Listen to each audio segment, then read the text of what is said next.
Hi everyone, तो चले आसलाम एक नतून भिडियो निये। तो देखो आमी रुई माछ दिए आलुर झोल करब, पातला करे माछेर झोल। तो माछटा एदिके भाजते बसिए दिए एदिके आमी आलू पेঁয়াজ केटे रेडी करलाम। तो एदिके आमार माछटाও भाजा हये गेल। तो माछटा एखन कड़ाई थेके आमी तुले निচ্ছি। नेওয়ার পরে ওই তেলে আমি আলুটা ভেজে নেব হালকা করে। যে দেখো হালকা নাড়ার পর আমি ওখানে হলুদ আর লবণ এড করলাম, করার পর আমি ভাজতেছি। এখানে আমি 50% আলুটা সেদ্ধ করে নেওয়ার পর এই যে আলুটা আমি তুলে নিচ্ছি।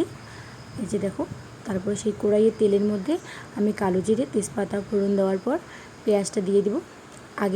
আগে থেকে আমার মিক্সচারে আদা, গোটা জিরে আর কাঁচা লঙ্কা পেস্ট করাটা এটা যে দিয়ে দিলাম। পেঁয়াজটা প্রায় 3 থেকে 4 মিনিট ভাজার পর এখন আমি সব কিছু মশলা এখানে অ্যাড করব। ধনে গুঁড়ো, হলুদ, লবণ, লঙ্কার গুঁড়ো করার পর আমি মশলাটা কষিয়ে নেব।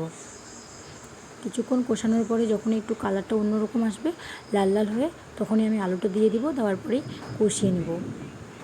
যেহেতু আমার আলুটা সিদ্ধ না, হালকা সিদ্ধ, ভাজার পরে হালকা সিদ্ধ হয়েছে, তো আমি সিদ্ধ করতে দিলাম। তো এখন সেই যে দেখো সিদ্ধ হওয়ার পরেই যে কষিয়ে নিচ্ছি। এখানে একটু স্বাদটা অন্যরকম করার জন্য একটু চিনি অ্যাড করলাম। দেখো বেশি নাড়বো না, কারণ আলুগুলো না হলেই ভেঙে যাবে। তো এখানে আমি এখন মাছগুলো দিয়ে দিব। এই যে দেখো মাছগুলো দিয়ে দেওয়ার পর হালকা নাড়ার পর আমি নামানোর জন্য জলটা দিয়ে দেব। যে দেখো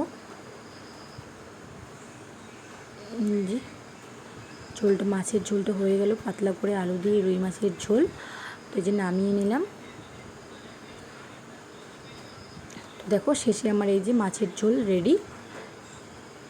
কেমন হয়েছে বন্ধুরা তোমরা জানিও আমাকে।